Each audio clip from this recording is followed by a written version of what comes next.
I'm Jami Amerine, author, speaker, artist, wife, mom, and friend. This week's episode is all things the will of God. And it's not going to be what you think it is. Today's episode is brought to you by Jennifer Willerton's independent beauty consultant. And she's the only person I trust my faith with, friends. So let's get this thing started. Hello, this is Jami Amerine, author and blogger at Sacred Ground Sticky Floors, and today we're going to talk about the will of God. And I know that sounds daunting, but I promise it's going to be fun. So, the will of God.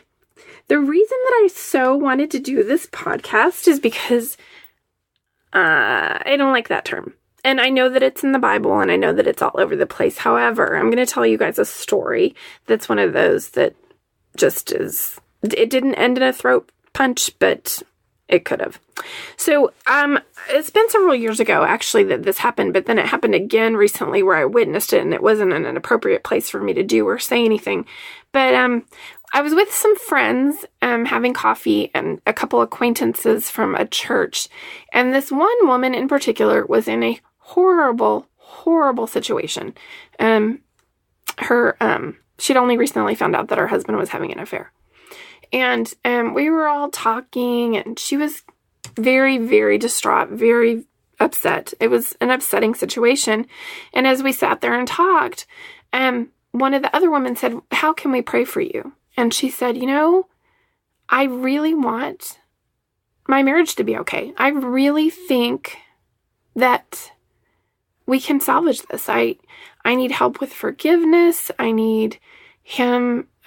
we're going to need counseling. We're going to need money for counseling. But he had actually confessed to her that he had this brief affair, that he was sorry. He wanted to save his family. He wanted things to be okay. There was just so much hurt in this conversation. And we were kind of just going around the table. And so she said, "So will you guys pray for me?" And this woman that was kind of an acquaintance said, "Well, I won't pray what you ask, but I will pray that God's will be done." And what I wanted to say was, wait just 1 second. Let me get this straight. Are you of the relationship with God that you can get him to go against his will? Because if so, how can we get you to pray to that God and get him to fix her marriage? I just don't think that we always consider what we sound like when we say certain religious blowhole things. So let's think about this. So I'm not going to pray what you ask me to pray, but I'm going to pray for God's will. So are we to assume, 1, that she is able to get God to do something other than his will? 2, that God's will would be that this marriage ended? And 3, back to number 1, you can get God to do something other than his will? So it started me down this rabbit hole kind of situation. And I actually used to teach a class when I went and spoke to like MOPS groups and stuff about the will of God. And here's the background to that. And it was probably a good talk at the time because it's really what I believed. And we had this season with our son, Luke, who recently wrote the afterword to my new book, Sacred Ground Sticky Floors, and it's just precious. I'll put a link down below, so in case you haven't already bought it, you can go and get it. But Luke was a handful, and he was into all sorts of trouble. We were frequently visited by the cops, saw him body slammed on the hood of a car, all those things. And in the midst of that, we had not yet adopted... and we were about to actually lose our youngest son, Charlie, one of the vandals, who's now 4, and we did adopt him. But I had this evening where I went, in this talk, this is what I talk about. I got a rejection letter from a major publisher about my book. They just said that I wasn't one thing, that I didn't seem spiritual enough or whatever.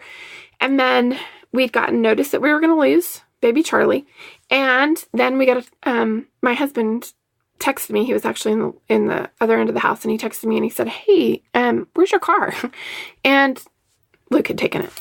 So I went to the police station and filled out all the reports and did all the things. And this is my story. And then I went home and I was praying And I was like, God, just please let this and this and this happen, and da da da da da, na na na na na na na na na na. So I used to tell that story from the perspective of that I was waiting on the will of God. That story actually, when I sat down to update it, I remembered that wasn't at all what had happened. To say that is to assume that the will of God was for all of these bad things to happen, and then for God to willfully pick either us and help us, or Charlie's biological family, or to let there be the complete demise of either one. So during this prayer time, which I hadn't actually processed it until I started writing, which again, we're going to have a episode on creativity, and I cannot wait because I think it's so important in our processing of the things that we have going on in our lives and how we view God and what he has to say to us. And all of those things can be revealed through some form of creativity. But in that moment, I was laying on the floor. I just gorged myself on ice cream, and I was saying all the things, please help Luke. I don't understand why things have to be so hard and why he won't do what we say, and how are we going to keep him in the house, and is he going to go to prison? And then I had just binge ate Ben & Jerry's to the point that I was physically sick. So, call it gluttony or whatever. And then I'm laying there, my writing career in the balance, and this little boy that we so loved, possibly or more than likely being returned to go home to his biological family after a long time with us. And I remember that the prayer really went more like, how are you going to pick, God? What is your will? What is the will of God in this situation? Because for me, I was all in. I was a believer. I believed him, but I was basically a works-oriented believer. So I believed if I did this, then he'd do this. Well, I had done the good thing, right? I had done foster care, and I was a good mommy, and I was trying to do all the things. But then good things weren't happening. So that was pretty confusing. On top of that, I knew that Charlie's biological family were actually believers. They were actually strong in their belief in Jesus, which by all accounts counts them as saved. So my real question was, what is your will in this? How do you pick? Who do you pick to be the winner in, if you want to call it that, in this situation where Luke is restored and we get to keep Charlie and all the things, especially when he knew the truth about me, and he knew the truth about what was going on with my son, and he knew the truth about what I'd just done, which was instead of laying in his lap and sobbing, I'd really eaten way too much ice cream. And as I was laying there, I just said it again and again. Who are you going to pick? Who are you going to pick? Who's better? How do you decide who you're going to pick to help? What is your will? And I all but audibly heard him say, I picked all of you. And the truth of that, now looking back on it, is what I see as the will of God. He picked all of us when he sacrificed his only son to die so that we could be saved and so that we could be with him for eternity, but also so that we could live with peace, joy, and harmony with him, because the veil was torn and nothing stands between us and him, and nothing can separate us from his love. And when I say nothing, I mean nothing. Nothing can separate us from the love of God. Nothing.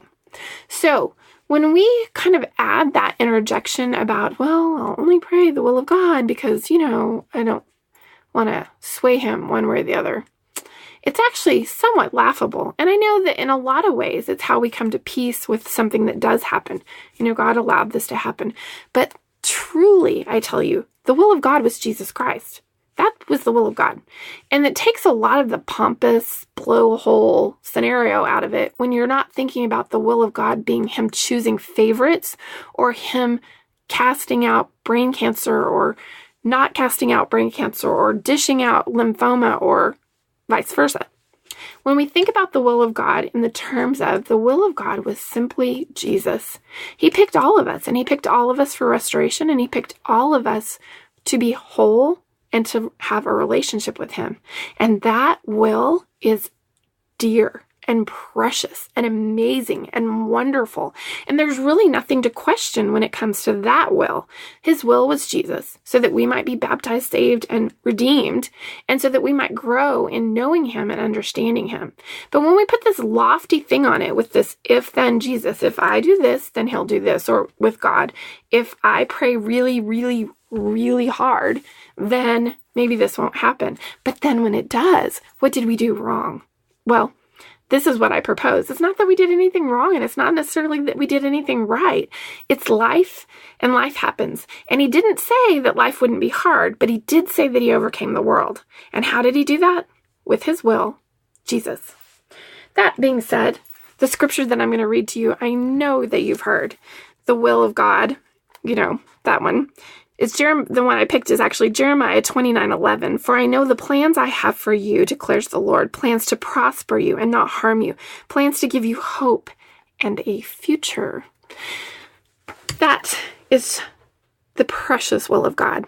That is, for me, absolute clarity in that he had a plan that allowed me to walk out my life with peace and joy and love and all the fruits, which of course we'll talk about in another episode because we got to talk about producing fruit because, man, it's hard, but I have a formula. But all the things that we think about when we think about God's will really come from this hellfire and brimstone mentality where he's lording over us with some kind of punishment. And I lived that way for so long, and it was so miserable and so hard. And he doesn't make a lot of sense when it comes to that because I'm not all that bad. I'm not perfect, but I do believe in good things, and I believe that the fruit of those good things is because I love him and I know him. Whereas before, those things were basically my barter system. I'm going to do this, and then I need you to fix this. I'm going to do this, and then I need you to fix this. And then when I did this and he didn't fix this, I was just completely bogged down with the mystery of why he wasn't taking better care of me.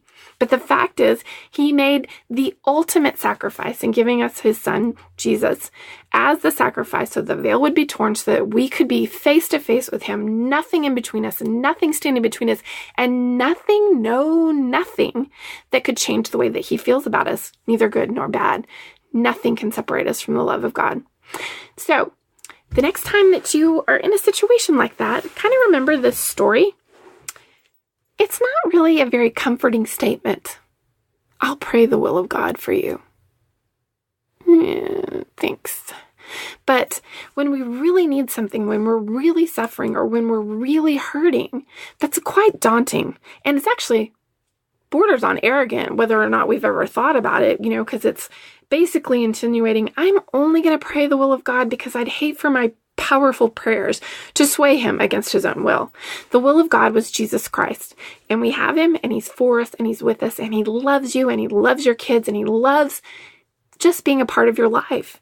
Step into that belief. Believe that he has plans for you that are for you to prosper and for you to succeed and do well. And that's not necessarily a prosperity gospel as far as monetary gain, but it is that we are prospering when we are in unity with him and that we understand his will was Jesus Christ. I'm going to read it to you one more time. Jeremiah 29:11. For I know the plans I have for you, declares the Lord. Plans to prosper you and not harm you. Plans to give you a hope and a future. His will was Jesus, and you're his girl, and he loves you. Listen, today's episode was once again brought to you by Jennifer Willerton's Beauty Consultant. I will put links down below. She's got a special offer for my readers and my listeners, and you can find that out by contacting her. It's a doozy. I don't use anything but Jennifer stuff. It's absolutely wonderful. I can't wait to meet up with you again. Until I do, this has been the will of God, and this has been Sacred Ground Sticky Floors with Jami Amerine. Jesus be all over you, and I will see you next time.